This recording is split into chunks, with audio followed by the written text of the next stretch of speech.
Socrates. Socrates is a character in Plato's dialogues, portrayed as the paradigm of the philosopher, disinterestedly pursuing truth, keen to promote clear thought, deep understanding, and knowledge of virtue. He is portrayed as loved and admired by his friends and the young, as kindly and witty, and as ferociously clever. But Socrates is also the name of a real human being, and the great question, the Socratic question, is how far Plato's dialogues actually represent the historical Socrates. There can be little doubt that the Socratic method, the method of questioning, dialogue, and cross-examination, was indeed Socrates' way, and there is no doubt, actually, that his chief, indeed most exclusive interest was ethics. But how much of the philosophy in Plato's dialogues is Socrates' philosophy, and how much is Plato's? The probable answer is that Plato's early dialogues are, to a fairly large extent, representative of the historical Socrates. But by the middle dialogues, Socrates has become a literary device for the exposition of Plato's own views. Socrates was born in Athens around 470 BCE and died there in prison in 399 BCE, having been condemned to death for impiety and corrupting the youth of Athens. Although given every opportunity to escape, he chose to obey the law. He had been found guilty and condemned to death, so he dutifully drank the hemlock and died as his fellow citizens said he should. The chief sources of our knowledge of Socrates are Plato's writings, and to a lesser extent those of another of his pupils, Xenophon, though their accounts of him differ somewhat. For example, Plato, an urbanite, says that Socrates liked the town and disliked the country, whereas Xenophon, who loved the country, says the reverse. There are also reports of him in Antitheses. Aristippus. He figures as the butt of jokes in Aristophanes' comedy The Clouds and in half a dozen of other satirical plays. He was consistent in his principles, showing courage in battle and dedication to his mission, to persuade his fellows to think seriously about the nature of the good and worthwhile life. The famous or infamous Alcibiades, a handsome statesman and general who was at the last downfall of his own city of Athens, claimed to be in love with Socrates and to have tried unsuccessfully to seduce him.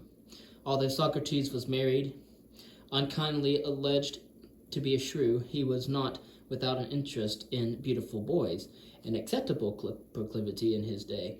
In the Charminides, he confesses to being flustered by the charms of the handsome boy of that name, but wished to talk to him to find out if he had that thing which is greater than physical beauty, namely, a noble soul. A famous story has it that when a man called Chaerephon asked the oracle at Delphi, who was the wisest man living, the oracle said, Socrates, and that Socrates was astonished to learn of this, until he realized that it was doubtless because he knew that he knew nothing. He did, however, see himself as a gadfly, stinging his fellows into reflection on questions about virtue and the best kind of life. There are no reports of Socrates having written anything, though he is said to have co-authored or anyway contributed to some of the plays of his friend Euripides. As noted, it is plausible to think that the early dialogues of Plato give a fairly accurate picture of the real Socrates in both manner and opinions, but that by the middle and latter dialogues, Plato's own philosophy comes to the fore, and Socrates, who appears in them, is his mouthpiece, and in some cases not a leader of the discussion, but merely a participant, and indeed occasionally a defeated one, as in the Parmenides. Perhaps the most accurate portrait of Socrates occurs in the Apology, which is the speech given by Socrates in his own defense at his trial. That this work accurately and actually reports his speech in all main respects is very likely, given that its contents would have been public knowledge, and still in the memories of many when Plato published it.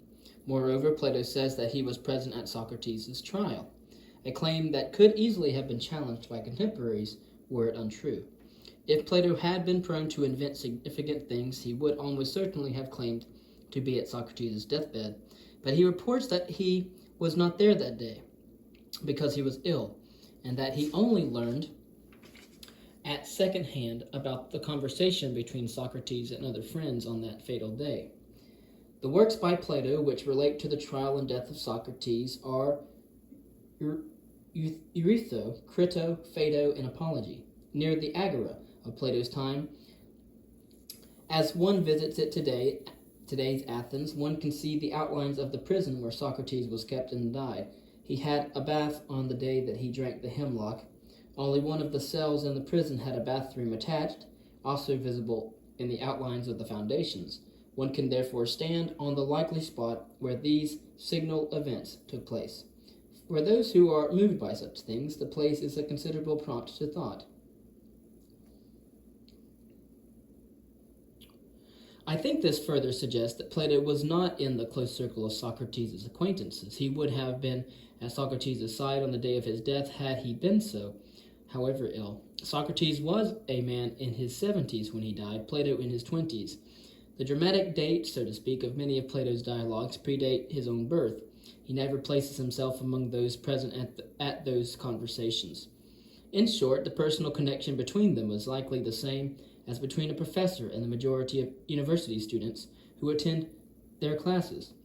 He was, however, an exceptionally gifted such student, taking it that the various accounts and caricatures of Socrates indicate something about the man Socrates, and that Plato's early dialogues give us some insight into the views and methods of Socrates the philosopher. One can venture an account of him as follows.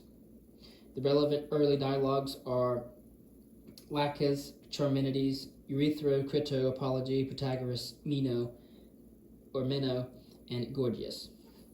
Remember that the Athens of Socrates' lifetime was the Athens which had been triumphant as a leader of the Greek world in the war against Persia, and had become wealthy and powerful as a result. It was the Athens of Pericles, who had used the tribute from the states in Athens' new empire to adorn the city with beautiful temples and statuary, and to sponsor the arts. In this high point of classical antiquity, the great ideal was beauty, not least of the male form and face, and the social and political skills acquired by an education at the hands of leading sophists, skills that would lead to fame, honor, riches, influence, and a high position in public service. Socrates was, in his person and manner of life, in effect a rejection of all this. He was famously ugly, with bulging eyes, a big snub nose, and thick lips, a blurry frame, an indifference to dress and personal cleanliness, and he had strange habits, such as standing in a trance for entire days, lost in thought. He did not seek public honors or position, though he fought with notable courage alongside his fellows in the wars. He therefore stood out, an anomaly, and eccentric, all the more so for incessantly asking questions and confusing his interlocutors when they tried to answer them. One such Meno, in the dialogue named for him, after his several attempts at a definition of virtue have been refuted by Socrates, who says to him, quote, "You are like a stingray. You have numbed my lips and tongue. I do not know what to say," end quote. To which Socrates replies, "Good. Now that you know that you don't know what you're talking about, we can begin to make progress." It was the Socrates of poverty and indifference to worldly things who was imitated by the Cynics later. It was the Socrates of dedication to thought and fidelity to principle who inspired the Stoics later. It was Socrates' preaching of the considered life which inspired Aristotle to see reason as the distinguishing characteristic of humanity, and practical wisdom as the basis of ethics. And of course, it was Socrates whom Plato took as his point of departure for a philosophical achievement of enormous range and influence. The first thing to note about Socrates as a philosopher is his method, the so-called Socratic method, known as refutation. It proceeds thus. Socrates asks his interlocutor for a definition of an important ethical concept, such as justice, continence, or courage. He wants to be told what is the essence of, say, courage, that single fundamental thing that defines all courageous actions in people. He does not want examples or a list of characteristics that some courageous acts or people might exemplify, and that timid or cowardly acts or people do not exemplify. Then, when a definition is offered, Socrates demonstrates that other things held by the interlocutor to be true are inconsistent with that definition.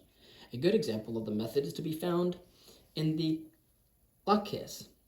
Laches was a general in the Athenian army who knew of Socrates' courage in battle. Socrates fought as a hoplite, a heavy armed infantryman, in the battle of Potidaea, and was in the army with Laches on the retreat from Delium. In a discussion between them about how to train young men as hoplites, the question of the nature of courage arose, and Socrates asked Laches to define it. Laches said, quote, "Courage is endurance of the soul," end quote, by which he meant steadfastness. But Socrates soon shows him that not all forms of steadfastness are good. For example, when it is merely stubbornness or foolish bravado, or when it is displayed by a doctor refusing a sick patient's request for water when water would be harmful. So steadfastness cannot be the essence of courage. Another participant in the discussion is Nicias, an associate of sophist Prodicus, whose technique of pulling words apart, that is, drawing fine semantic distinctions and logic chopping with them, is criticized by Socrates in this dialogue. Nicias offers a different definition, that courage is a form of knowledge, namely knowledge of the grounds of hope and fear. Laches objects to Nicias' definition on the grounds that it entails that we cannot call lions and other such animals courageous, to which Nicias in effect replies, "No, indeed, you cannot call them courageous, though you can call them fearless. These are not the same thing. You cannot call them courageous any more than you could call a human baby courageous, who puts its hand in the fire, for it is not courage when you are ignorant of the possibilities." End quote. This is a good point, and although Socrates says, quote, "He has got this," from Prodicus, who of all sophists is considered the best puller to pieces of words, end quote, he does not disagree with him about it. But he does disagree that, quote, "knowledge of the grounds of hope and fear," end quote, is an adequate definition of courage, because, I paraphrase, quote, "hope and fear pertain to what lies in the future, but virtue applies to all times. And as courage is a virtue, it too must apply to all times, and not just to future possibilities." So Nicias has given only a partial definition, end quote. And there, like all the early dialogues, the conversation ends in aporia, inconclusiveness, no definition having been found. But at least the wrong or inadequate definitions have been exposed, and something has been learned along the way, namely that one is ignorant about the true nature of X, or whatever this happens to be, and therefore one needs to think more about it. Clarification and awareness of one's ignorance are good things, but if the method is meant to lead to knowledge, it is not entirely satisfactory, if it only ever produces knowledge of one's limitations. The central problem seems to be the Socratic quest for essential definitions. Does everything have an essence which can be captured in a definition? Is it not the case that some concepts apply when this or that subset of a larger group of characteristics applies, the subsets overlapping but not jointly and exhaustively constituting the essence of the thing? Consider courage on the battlefield, in the dental chair, in taking an examination for the 5th time, in leaving cheerfully among the creaks and pains of old age, in getting up every morning despite grief or despair. Is there one essence of all these manifestations of courage? In any case, on what grounds is it right to say that one cannot know what courage is unless one can give a definition of its supposed essence? The, quote, "I know it when I see it," end quote, response is a good one in many cases, and it might be that unless one in some sense had knowledge of a thing, one would not be able to acquire further knowledge of it, suggesting that knowledge in some degree precedes being able to grasp the essence of a thing if it has an essence. Another version of this thought is to ask, do we not ascend to knowledge in general of something, say knowledge of dogs, by first knowing individual or particular instances of that thing, this individual dog, and that individual dog? As it happens, Aristotle said that this was indeed Socrates' method, an inductive method of moving from the particular to the general, or of inference by analogy from examples to the whole. If so, matters are less satisfactory still, given the intrinsic insecurity of inductive arguments. But there is also the sense one has, especially in the earlier dialogues, that Socrates himself is not entirely unsophistical. Take, for example, Laches' attempted definition. When he nominated steadfastness, he of course intended that to mean in the face of challenge, difficulty, threat, or danger. Socrates refuted him by taking cases of steadfastness where these are not at issue. The fallacy seems to be this: not lachesis, a form of fallacy of equivocation made possible by refusing to consider the qualifications that nail down a general concept to a set of specific applications. Socrates said that when he was young, he heard philosophers lecture about the nature of reality and the cosmos, yet, like the poet, who evermore came out by the same door as I went in, was none the wiser for it, because the different theories went around and around fruitlessly and were still ignored the truly great question as he saw it, the question of how to live. His focus was arete, a word that means virtue, and excellence, and which he construed as moral excellence. He saw the chief virtues as courage, justice, temperance, and wisdom. Virtue itself, he said, is knowledge. He thought that if one knew the right thing to do or be, one could not do or be otherwise. Vice is ignorance, and ignorance makes vice possible. This means that the good life is the life examined and chosen, the considered life. Indeed, he said, the unconsidered life is not worth living. This quote is why I went into my studies in the first place. A considered life is a life based on knowledge of right and wrong. This is why Socrates claims nobody ever does a bad thing knowingly or deliberately. To do a bad thing is harmful to oneself. No one ever harms himself knowingly by choice. Noble as they are, these views do not bear much scrutiny, for they are not psychologically realistic. For one thing, they take no account of the possibility of the weakness of will, which is sometimes or something most of us experience quite a lot of the time. Think of the difficulties involved in dieting, giving up smoking, refusing temptation. Socrates, in fact, denies outright that there is such a thing as weakness of the will.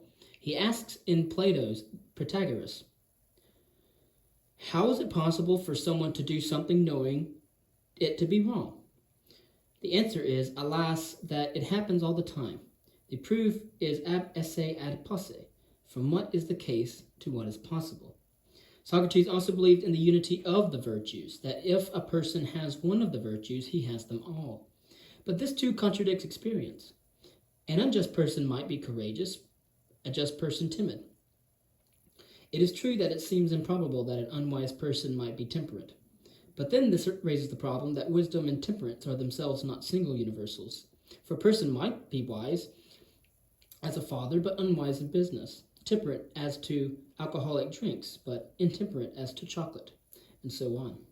Whether or not one agrees with everything Socrates appears to have said, there is no question that he serves well as an example of a philosopher seriously and sincerely engaged in trying to know, to understand, to work out the best kind of life, and to do it by thinking, discussing, finding out, challenging, reflecting.